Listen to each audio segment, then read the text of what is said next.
Hello, everybody, and welcome to a very special Thursday night episode here on the Hornet Talk podcast. We are previewing Friday night's game against Bristol City, and I'm delighted to say, on his debut on the preview series, I'm delighted to have Harry alongside me. So, a very good evening to Harry. How are you?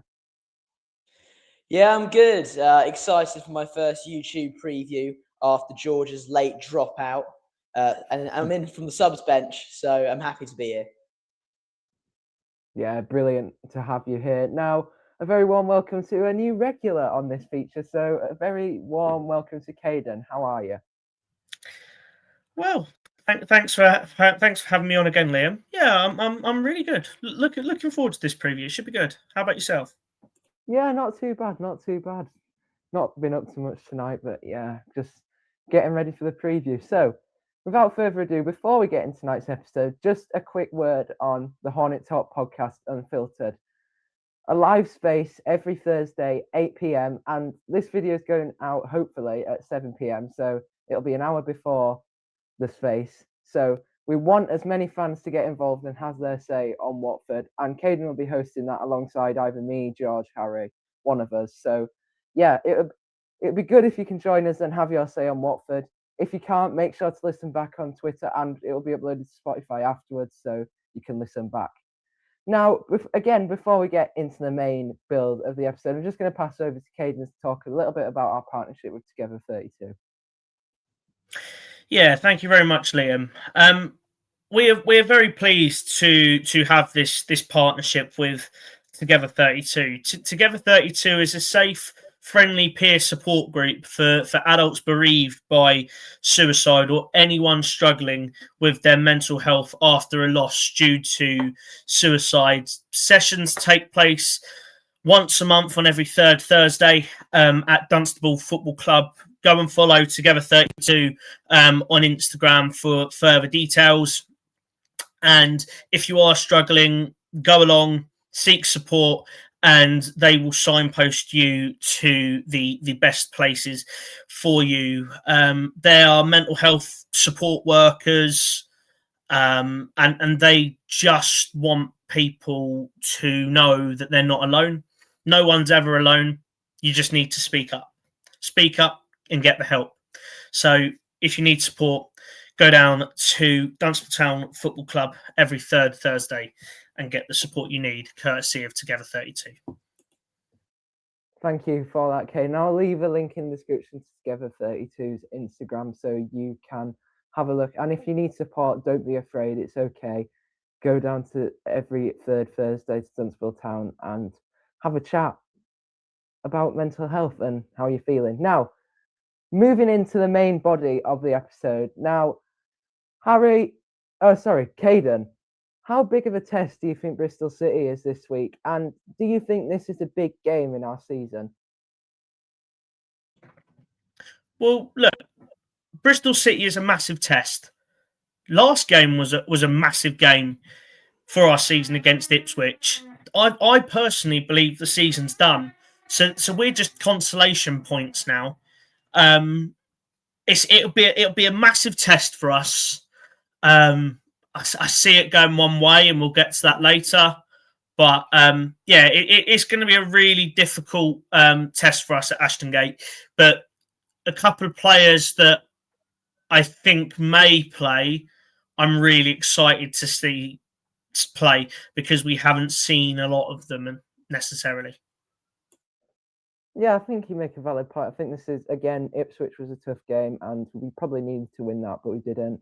And I think this one, and especially Sheffield Wednesday away, when we don't play in 11 days, that'll test our character because obviously the Wrexham game's been rescheduled due to their FA Cup progression. So I do think, yeah, it's a big game. It's a must-win for me, but again, we've talked about it before. This championship is not as good as the championships we've seen in recent years. So we're in and around the playoffs, and we definitely can get into them. Now, Harry, just a quick word on two players that are really influential to our side, and that is Othmane Mama and Kwadwo Bar. Now, they've been confirmed to be out for a number of weeks, and to me, it seems like a hammer blow given their presence in the team, especially Mama, in recent times, coming back from the Under-20 World Cup, and he's been pretty good and probably one of our best players. So, Harry, how big of an impact do you think their injuries are, and do you think it damages our season? Well, I think it's detrimental to part of our season. We've started off 2 match days ago with 4 fantastic wingers, and we're now already down to 1, maybe 2. And it's really, really sad. And for them both to get injured in that same match, and that match being Derby, is really, really annoying. We've gone from Quadro Bar scaring defences off the bench, from Tom Ince timidly taking penalty kicks. And it's really upsetting. And I hope that they can get back quickly. And with the international break coming up soon, hopefully it makes them recovery a little bit quicker and a little bit less relaxed, and we don't force them into it as quickly.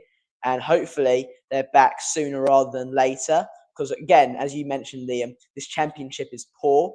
And although we have a couple pessimists in our fan base, I'm more on the optimistic side. And hopefully with the awful teams around us, that we can be the best out of a bad bunch. Yeah, I'm quite optimistic. I completely agree with you. Like we said, it's not the best championship in the world. So we're in and around, and being in and around still gives us a good shot. But with the injuries, it makes it an even tougher task. Now, sticking with you, Harry, James Abankwah then, do you think he should stay in that centre-back role, or do you think he's better suited at right-back ahead of Jeremy Ngakia? Well, I think Ngakia has been so consistent the whole season. I've been really happy with his performances, especially last night when he came off the bench. I thought, even though the first 5 minutes he looked like a bit of a headless chicken, he got into that game and was very, very good towards the end of it, putting in very dangerous crosses. If only we had someone to finish them. Again, with the cross that caused the penalty was from Ngakia.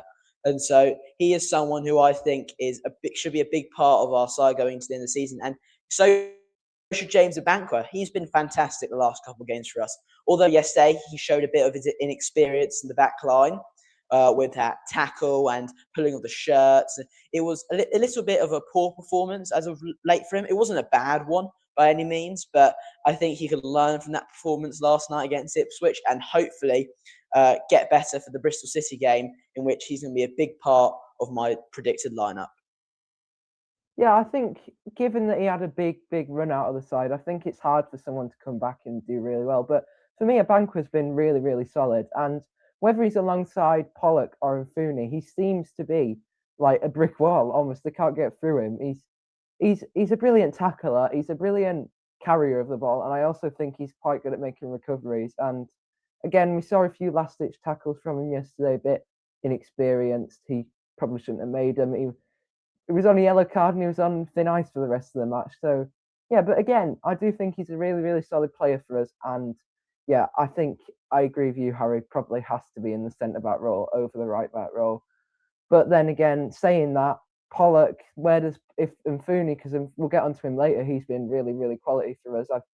Where does Pollock fit into this is my question. I think it's quite tough to say if Pollock fits in, because I think he is one of our best defenders, but with Mfuni and Abankwah playing so well, it's quite hard for him to slot into central defence, given that he had an injury.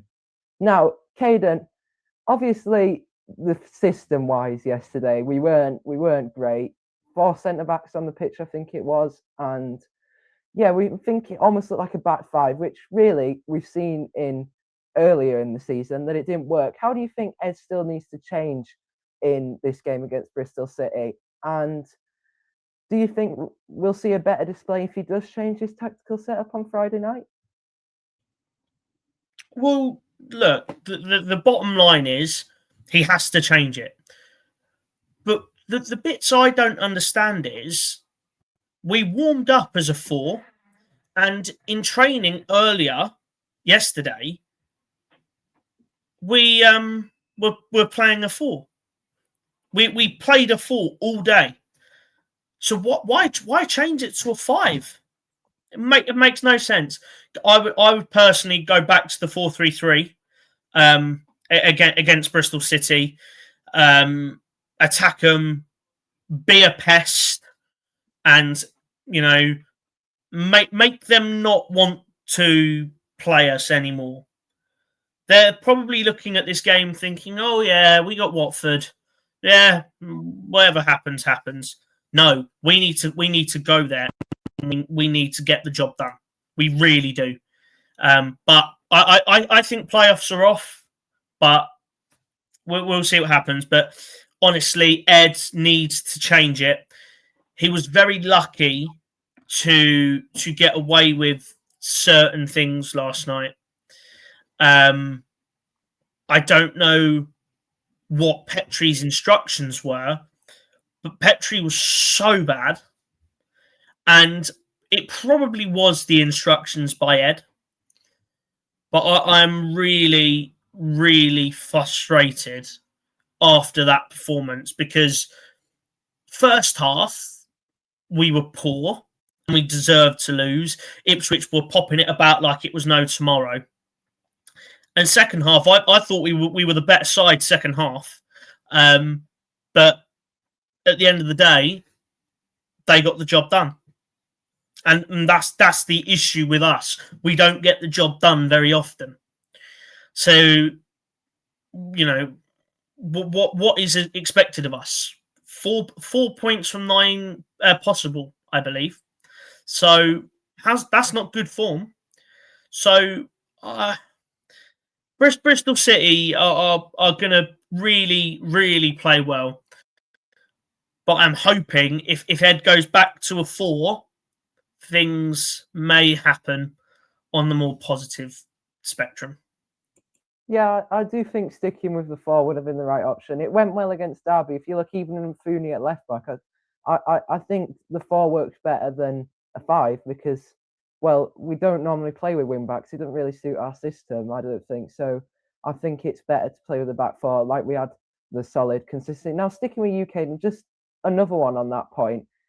The decision to start Georgie Shakfatadze then, and then he got taken off at half time. How do you see it? Do you see it as he wasn't very influential, or do you see it as a mistake from Ed still to start Georgie Shakfatadze? Well, I don't think he had much choice, but I'm sick and tired of seeing Chakfadadze on the wing. Put him in the 10, and maybe things will happen. But he's absolutely starved out on that wing and struggles to make any impact because he's not a natural winger. He's a natural 10. He's a natural 10 to drive the ball, fan it out to the wingers, or play a nice slip ball through. He's not the type of player to do all these runs and then put a beautiful cross in like a winger should be able to do, or constantly burn a player because he's got blistering pace. It was the wrong decision to start Chakfadadze against Bristol, probably. But in all fairness, who did we really have? We didn't really have much because of Bar and Marma, and it's scary to look at what Adam Jury put out and saying Bar and Marma are out for a number of weeks. There's only 9 weeks left of the season. There's only 9 weeks left. So how many weeks is it? Is it going to be 4, 5, or is it going to be longer? I fear for the worst. I fear for the worst. Yeah, I think it's a real big blow. Obviously, Harry said, it does leave a dent in our season, and hopefully, like we had a similar issue last season. I'm going to keep talking about it when Kwadwo Bar got injured as well. Like that really impacted our season because we were in a good position, and then when you look when Bar got injured, we didn't have the same quality in attack, and it sort of lost out on us a bit. So we drifted down the table. So maybe we'll end up in mid-table again. I hope not. And just on Chakfadadze again, I do think he's a good protector of the ball. He makes runs, but his end product is not good enough. I think he has to improve his end product. Like, for example, let's bring up that chance against Blackburn Rovers where he had the ball at his feet and the ball got crossed in and he was in the right place at the right time and he completely knocked it out the park and over the bar. And, you'd expect a central attacking midfielder or a winger to have better finishing than that. And I do think I have to credit him for his work ethic and the way he runs with the ball, and he's not afraid to take on his man. But the end quality isn't there, and it just needs to improve for somebody in this level who we need to be creating chances because. I think he on his day he's a really influential player, but then when he drops off, he just doesn't.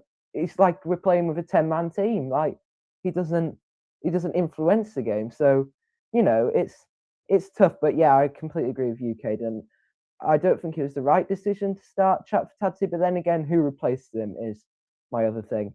Now, Harry, just on a player that I talked to you about just a few moments ago, Othman Mama, and this links in sort of nicely with the Chatfatadze question. Who do you think would be the most perfect fit to replace Othman Mama in the side on Friday night? Well, it depends what Chatfatadze we get. If we start getting the Chatfatadze of last season, then yes, he would be my number one choice. But he hasn't been like that for basically over a year. And it's really disappointing because he used to scare championship defences. I still think he gives them a little bit of a scare, but not to the same lengths as he did last season. So for my replacement for Othman Mama, the obvious one would be a straight swap for someone like Tom Ince, but I don't think he really offers us much apart from maybe a experienced head to bring on if we're winning 1-0 in the last couple of minutes, or we're winning 5-0 just to give playing time. So for me, it would be Mr. Eduardo Bove. The quicker he can play a full football match, the better. As you saw last night, he was playing on that left side. He wasn't playing centrally as you may have thought. He was on that left side playing high up in similar to a position of what Chatfatadze has been playing. But I think he was more influential. I think he has better read of the game. And in those final third positions, I thought he was quite unlucky with a couple of his chances. And so he would be my swap for Mr. Othman Mama. And it's very annoying that he's out, but hopefully giving Bove some more minutes will allow him for when Mama comes back to play his more natural position in the centre of midfield. Yeah, again, it's tough. Like you said, Tom Ince, he came on and he took the penalty. Bove gave him the decision to take the penalty, and he missed it. So, that doesn't define him as a player. But I don't think he offers that much. He's not quick. He's not like you said earlier. He's not the type of player that scares a championship defense when he's taking you on, because he's not got the pace and he's not got the skill as Mama does. Now, again, I agree with you, Bove. I thought he was really, really good when he came onto the pitch yesterday, despite not really offering much. Again, he did make some really, really good tackles, and I thought he was influential. And he had that shot that just went narrowly wide, which would have been the equaliser at that time. So yeah, I sort of agree with you to bring him in. But another question for you, Harry: do you think still might maybe think to bring Edu Kayembe back into the side given Mama's injury, and maybe see what we saw with Sissoko and playing him towards the right-hand side? So, I mean, I could see that as an option. It's something to what Tom Cleverley did. I see Caden crying at the bottom of my screen right now. But I wouldn't play Edo Kiembe out on the left. He's a centre midfielder player. And you will see later in my lineups for Bristol City that he might have a bit of a role in our side. And his great performance against Derby, again, Caden disagrees. But I thought he was influential in that game and the best player in our midfield by far. And I think we lost a bit of that last night. And with Loser playing a poor game and Napoli's Mendy doing all right, but he needs Loser to have a best game next to him for that to work for Watford. And I think we need a little bit more in our midfield. Yeah, I completely agree. I think what Kayembe brings is a mixed bag. He's either good, like again against Derby, he has really good games, and then again he has really bad games. Like he didn't even come on yesterday, but he sometimes has really, really bad games, which can be hurtful to the side. And I do think he is an influential player when he plays. Whether he should, I think the further up the field he plays, he's better. Like we saw still against Preston, Kayembe was playing a bit deeper in that first half, and that didn't really work out very well. So when he pushed him a bit more forward, and he did play pretty well, I thought, when he went a bit further forward, and he got unlucky with a few chances. But no, I think I do see where you're coming from. You wouldn't bring Kayembe in that position. I do see where you're coming from with Bove. So yeah, that's a complete option that I could see happening, and I'll get into that later in my predicted lineup because I'm not going to spoil too much. But a player that I've mentioned is in there now. A question for you both then. Stefan Mfuni, obviously, he's been a really, really key player in our defence alongside Matty Pollock or James Abankwah. Now, the question is, lads, do you think he is better than Max Elaine was for us? Now, I'm going to go to Harry first on this one. Do you think he's better than Max Elaine? Well, I mentioned it on our first pre-recorded podcast that was out yesterday, and I'm going to mention it again today. He is better than Max Elaine. He is one of my reasons why I'm still so optimistic about this playoff push.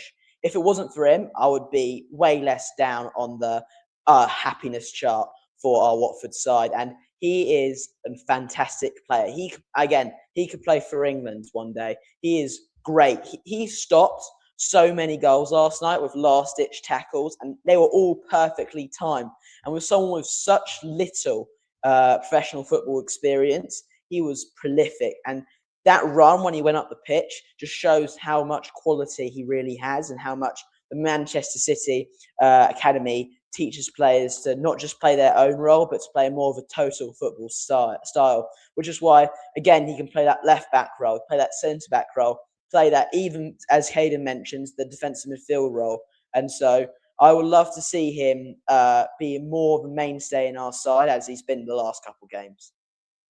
Yeah, I completely agree. I think he's a really, really solid player. And again, like you said, he doesn't have much experience. And then coming into a championship side, he was 17 when he made his debut. And I think he was our youngest starter in like 10 years since Nathaniel Chalobah, if I remember correctly. But no, he has made a real difference to this side. And I think, again, he's the sort of player Max Elaine was. He's been the piece in defence that we've been missing, because when Max Elaine left, that left a real hole in our defence. And we thought, we're not going to do well in defence. But Stefan Mfuni has come in and made a real impact. Now, Caden, same question for you then.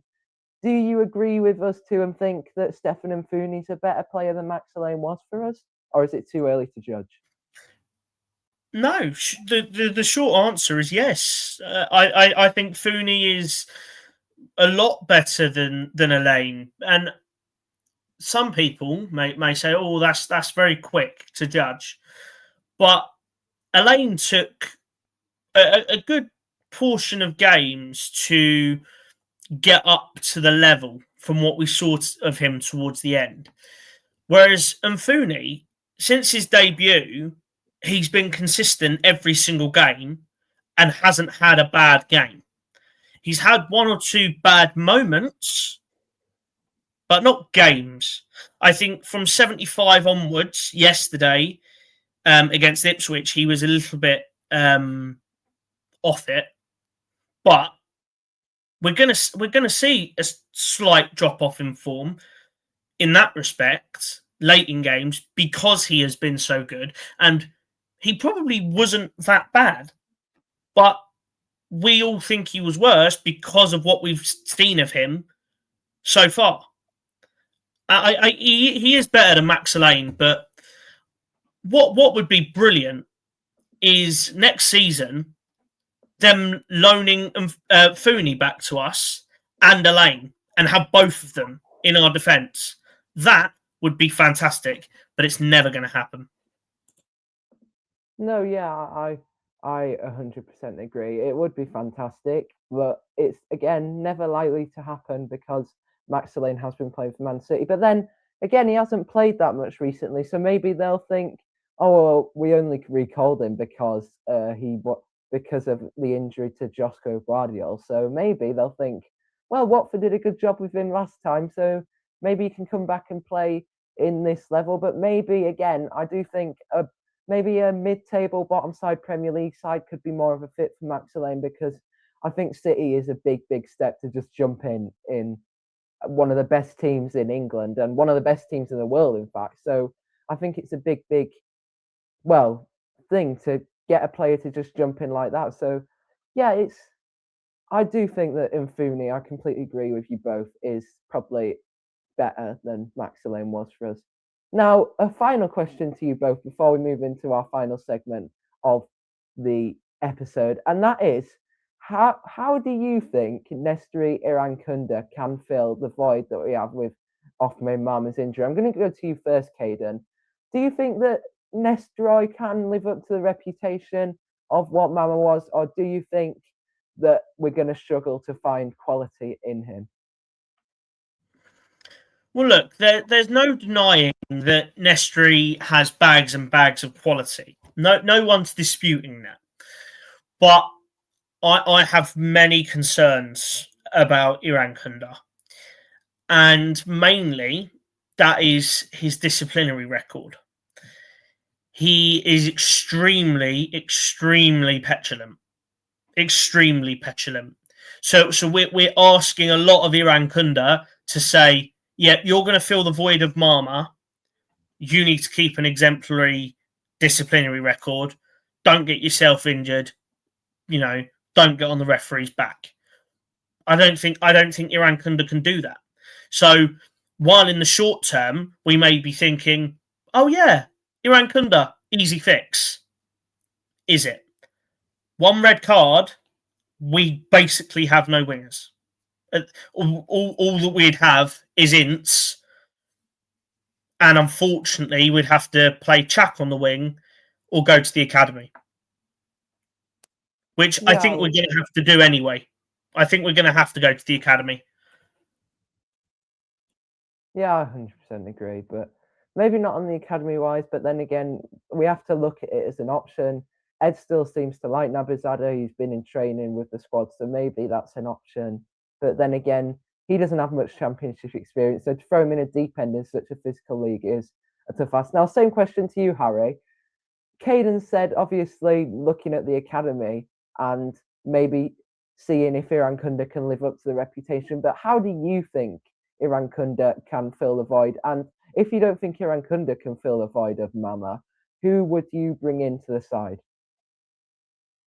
Well, I think they're completely different players, and that's why it worked against Derby for the first 20, 25 minutes before Mama got injured. Irankunda brings that pace and that speed and that aggression, and then Mama brings the complete and utter redonkulous skill with the very good decision making, which he's been improving on this season in the final third. And that was one of the reasons why we got that first goal. And so I wouldn't say Irankunda's a swap for Mama. I would say we have to put someone in as well as Mama and play Irankunda on a different side. And I think that's necessary because otherwise we're not going to have an equal balance. And Irankunda, again, last night, he was petulant. He was immature. He came out after he got that red card saying, I would never do something like that again. And then last night continues to make silly fouls that were so stupid, and that people my age, when I play football, when they're on the yellow, you just relax. You don't start flying into tackles or throwing balls at people's, it's very, very silly, and he needs to learn. And there's a reason why he's at Watford, and that's probably one of the main ones. Yeah, I think, again, he's a young player. He has to learn discipline. I think he's lucky to not get, really. He could have got a second yellow yesterday for throwing the Ipswich player. Although the Ipswich player decided, I'm going to do the dramatics and pretend I'm really, really hurt, just fall over and flop almost. So, But yeah, I think Irankunda has the potential. And like you said, Harry, I think they're completely different players, and we need someone to sort of counter, like as you said, Mama, he was quite different to Irankunda, and Irankunda played a different way to Mama. So they both counteract each other and both really play as different types of players. So again, who would bring in? It's tough. Georgie maybe on the wing, but I don't really like him on the wing. So for me, it's not really an option. Now, moving into our final segment of this evening's video, and that is predicted lineups. Now, I'm going to go to Caden first on this one, and I think there's some controversial ones in here, but Caden, take us through it. Yeah, so starting in goal, I think it's very, very obvious. It has to be Selvik. Against Ipswich, he was poor, but we can't play Baxter. Then I would go with Mark Bowler at left back. I think that's a little bit obvious. And Fooney, I'd put centre back. I'd drop Pollock. I didn't think Pollock had his best game yesterday. It didn't help with the referee giving away a lot, and Pollock winning the ball apparently constitutes to a free kick. But here we are. So I'd go with Mfuni at centre back next to James Bankwell, which again I think a Bankwell starting is a non-negotiable, even though he could have been red carded against Ipswich. I wouldn't have had too many qualms if he did get sent off. I thought he was quite rash. And Gakia, fantastic against Ipswich, has been consistent all season long. I think, again, a very self-explanatory midfield. Mendy, loser. I wouldn't play Jack. I'd play Bove. I thought Bove looked really, really bright. And I think that he offers us something different compared to the others. So I would go with Bove. And then my perhaps controversial pick of this team is academy graduate Amin Nabazada. Now, look, I don't want to play Ince. I don't want to play Kayembe, and I don't want to have to play Bola on the left wing. So we're going to have to do it. We're going to have to play Nabazada. Kieran Go, as people know, I've criticised Kieran Go. I thought he was really good last night, contrary to some belief. I thought he was really, really good, calm on the ball. But he needs another goal just to solidify his confidence levels. And then Iran Kunda, as much as he is petulant, he is a very, very good footballer. Driving at players like there's no tomorrow. He's got so much pace, and it's brilliant to see. It really is. So that would be my lineup against Bristol City on Friday night. Yeah, I like some of those suggestions. I do think maybe we'll get on to mine later, but there is a few changes in mine, and mine might be seen as some people, why have you gone for that? But it's an option. Now, Harry, I'd imagine yours probably looks something similar to this bar Nabizada. So without further ado, I'll let you take you through your predicted lineup. Yeah, so I have something slightly different. I wouldn't include Nabizada, but I'll start from the bottom. I'll go in goal. It has to be Egil Selvik. Baxter's not a championship footballer. And although Selvik, I think, was at fault partly for the first goal and almost fully for that second goal last night, I feel like he has to be in the side.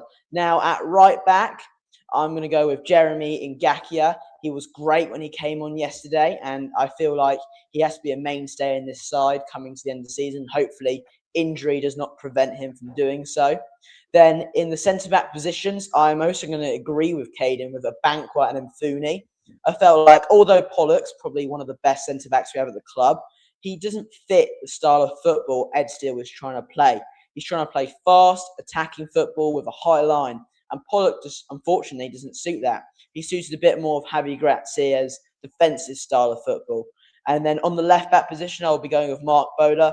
I thought he was decent last night, but I don't think the formation really helped out his style of play. And I hope that if we go back to a 4-back, it will really help him out. Then in the midfield, I'm going to go with Lepardi's Mendy. I thought like he got a 7 out of 10 performance last night. It was good. It was decent. He does his job, and he's done that ever since he's came into this side. Alongside him, I will be going with Imran Loser, as even though he had a poor, I would say his worst performance of the season last night, he needs to stay in this side, and hopefully he gets back onto that form. We saw him in that 4 or 5 game run when he kept bagging goals. Then, in the attacking midfielder position, I'm going to be going with Caden's favourite player, Edo Kayembe. I feel like he adds a bit more into this midfield. I don't think he's a player for the future, and I'm glad his contract is expiring in the summer. But with the options of Mama and Bar gone, I feel like after that Derby performance, he had no right to be out of the side yesterday, and hopefully he comes back in and puts in a shift similar to what he did at Derby, playing in a higher role. Then on the left, as I mentioned earlier, for a Mama swap, I'll be going with Mr. Eduardo Bove. He played out on the left yesterday against Ipswich, and I thought he was a game changer when he came on. Although it didn't amount to goals, hopefully him being more of a mainstay in the side will progress us to better performances and hopefully more wins on the book. On the right, I'm going to be going with Nestroy Irankunda. I feel like although he is a bit of a petulant child at some points, he adds that sense of aggression and threat to championship defences that they don't want to see. And how he won a couple of free kicks yesterday can cause mayhem for championship defences. Now, up front, I'm going to disagree with Caden here, and I'm going to be going with Mamadou Doumbia. When he came on yesterday, he was so much better than Kieran Gard, and I feel like Kieran Gard was pretty wasteful yesterday, or apart from that one header, which was pretty hard for him to control. He's not good. I don't think he should be starting, and I'll rather Doumbia, who we own, who is better player than Kieran Gard, be in this side for the game against Friday against Bristol City. Yeah, I sort of see where you are coming from, and I do think there's a lot of good suggestions in your team. Now, this is going to spark a little bit of controversy from my team because there is some players in here that is a questionable decision. But again, I'll start with the back line as everybody else. In goal, Selvik. Not that I really want him to be there, but again, he made an error against Ipswich, and as we saw against our opponents in the FA Cup, Baxter really didn't shine. He really is not good enough for this level. I completely agree with you. Both the fullbacks, Mark Bowler, probably been one of our most consistent players. Even got an assist against Derby, and I don't think he was terrible against Ipswich last night. But then again, he wasn't brilliant. Ngakia made a real difference when he came on. I think he put a ball into the box, which was really good one. He was just so unlucky to not be on the end of it. And I think, if I remember rightly, that ball into the box won a penalty. I think one of his balls into the box, if I remember correctly. Yeah, I am. So yeah, and again, he's been one of our better players, and he's having one of his best seasons in a Watford shirt. And I think he's making a case for player of the season if you were to discard him, ran loser there. Centre back pairings, I've gone the same as you two. Stefan Mfuni and James Abankwah. Definitely think Mfuni has to be there. We've talked about him earlier in the episode. He made some really amazing tackles against Ipswich that prevented it from being really 3 or 4-0. And he's been really consistent. I think I was looking at his stats. He's won about 80% of his aerial duels, even though he's not so tall. He has a good leap on him, and I think again he is a really solid player in the defence to have alongside Abankwah, who's more of a physical player, and he's a brick wall at the back. He makes a lot of recoveries, and sometimes that prevents a goal. And I do think he is a really good player, and I think Abankwah and Mfuni work well together because they got a clean sheet against Derby, and they looked good against Preston, even though we did concede 2 goals. But then again, I do think they're a really good centre back pairing, and I want Bowler to play. So Mfuni being at centre back allows Bowler to play at left back. But then again, I do feel like it's harsh on Pollock because again, he's probably Mr. Consistent, and he's not afraid to make a tackle either. So again, I could make a case for Pollock at centre back. Now, midfield then is where people probably look at me like, "Ooh, we're getting a bit interesting here." Now, my first pick, to the annoyance of Caden, is Mr. Edo Kayembe. I agree with Harry. He does add what we were probably missing yesterday evening against Ipswich. I think he adds the presence that we need in midfield. And again, like I said earlier, he has good games, he has bad games, and I do think this is a chance to show what a player he is. Now, again, loser, self-explanatory. We've not got anyone else really playing that role bar Bove, but I'll get onto him in just a minute. I do think that he's dropped off in form recently and he's not been as good. So again, you can make a case for someone else playing instead of him, but I think Loser has to be in that starting 11 because when he plays well, he is by far our best player in the team. And I think his link up with Mama was really good. So now he's going to have to find that balance between him and Irankunda or him and Kieran Gard and him and Dumby, which I'm going to get onto. Now, midfield, my final midfielder is a rogue one, and he got 10 or 15 minutes against Ipswich. But Pierre Ekwa is a player that I want to see more of. I do think maybe it's a bit early for him, but then again, maybe what my thinking is, maybe play Bove for 45 minutes and then bring Ekwa on, let them both have a 45 minutes because I don't think Bove is ready to play a full match yet. I think we've got to give him a bit more time before we give him a full match. So maybe bringing him on for the second half, or like we saw against Ipswich, and then maybe he'll make a case in 11 days when we play our next match after Bristol City against Sheffield Wednesday to start in the midfield role. So yeah, that Ekwa, again, it's tough for me to pick him, but again, I want to see these players and I want to see how they do. Now, on the left is where things are looking a bit strange, and I don't really want to play Tomlin, so I've gone for Mamadou Doumbia on the left. Here is my reasoning. So I do think Doumbia being on the left adds a lot of pace to our side, which we wouldn't get with Ince, so I do think that's a valid point there. Again, we've seen him play there earlier in the season. It didn't quite work out, but I don't really want Georgie playing on the left, and I don't think Georgie's that influential on the left. I think Doumbia would be far more influential in the left. And maybe we could switch to a front two. It doesn't always work, but then again, having that balance with him and Kieran Gard. Kieran Gard is more of the physical presence, whereas Doumbia is more of the balls in behind and can shoot and score a lot of the time.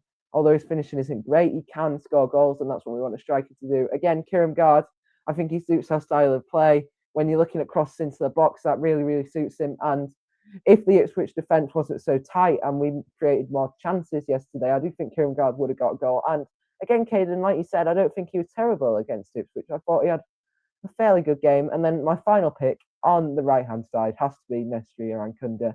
He adds the quality that we're missing from Othmane Mama and Quadwo Bar, so he has to play there. Then again, disciplinary issues. It's tough. He likes to get wound up and he can easily get wound up, but he adds a lot to the side, a lot of quality, a lot of pace, and he's not afraid to take on his man. And if we win free kicks in dangerous areas, I'll be thinking in my head, ooh, might be a goal coming here. So I think having him on the pitch does allow that chance of maybe scoring from a free kick if we get one. But no, I do think he's a perfect player to partner in the front three with Doumbia because they both add pace. Now, that concludes our final segment of the episode. Now, before I get to the outro, we're going to go to score predictions. Now, I'll start with mine before I go to Harry and then Caden. I have gone for a really, really tight game, and I do think this is a must-win, and I think the players will see that, and they'll want to put it right after the 5-1 defeat in the FA Cup against Bristol City. So, for me, it's really tough to say this, but I really think we're going to win 1-0. I think we're going to get a narrow, tight 1-0 victory. I like to be optimistic, and I'm going to go for a Nestri Irankunda goal to get his goal scoring back, and maybe, just maybe, it'll be from a free kick. Now, I'll go to Harry next. Score predictions. Do you think it's going to be a tight game, or do you think we're going to get over the line comfortably? So, as some of you may know, I will be going to England on Thursday night, as I live in the US, and I'll be there just for the weekend. And so, unfortunately, I won't be able to go to the away day. But last time I've been in the UK and Watford lose, I think is 2017. So I'm fingers crossed right now that wasn't jinxing it or anything. And so it's gonna be a very tough game. And if we come out of a win against Bristol City, that'll be 6 points from a 3-game week, 2 points per game. And not everyone will forget about that Ipswich game if it's a good performance against a pretty good Bristol City side. And so I will be going for an entertaining 3-2 win for the Golden Boys. I will be going for a goal by Irankunda, a goal by Mamadou Doumbia, and an 89th minute winner by Edo Kayembe. Yes, we'd love to see that. Now, I agree with you with the Irankunda goal scorer. I was tempted by Kayembe, but because when he does strike a ball, to be fair to him, he has a good strike on him at times. Like we saw it last I'm season. going to say 25 yards out. 25 yards out. I like that's it. a Kembe I win. like it. Now, Caden, going on to your score prediction, you're probably going to be a little bit less optimistic than me and Harry, but fire away. What do you think the score's going to be on Friday night? Nice and simple. We're going to lose. Both will be from set pieces. Selvig will have a nightmare. Yeah, there's not much to it. Scott's wine, both goals. Yeah, not confident at all. But I have to say the way that some of our fans speak about Edo Kayembe, it's like he's Jesus or the next Messiah. Like people speak about him as if he's the god of football. He's a terrible footballer, but I'm sure I've talked about him to death, so I won't go into detail about him again tonight. But yeah, 2-0 to Bristol City. Scott's won with both goals. Selvig to have a nightmare, and both goals to be from set pieces. Thanks for that, Caden. Good to see that you're at your normal predictions and me and Harry are being the optimistic ones. I really, really like to see that. Now, thank you ever so much for watching. Harry, thank you for coming on for your debut on the preview series. Caden, thank you as always for coming on. Now, we will be back for our preview against Sheffield Wednesday, which is in a while. So but make sure to join the unfiltered episode. It'll probably be live in around when this video's up in about 15 minutes. So when this video's finished, in about 15 minutes. So yeah, make sure to join us. We want to hear from you. We want to see your predictions. And Caden will be hosting. He'll be alongside one of us. And a big reminder about the Together 32 campaign. If you need support, make sure you head down to Dunstable Town, third Thursday of each month, and they will give you the support that you need. I'll make sure to leave a link in the description. And hopefully, the Golden Boys can get a win this Friday. Thank you so much for watching this special Thursday night episode. And you Orns,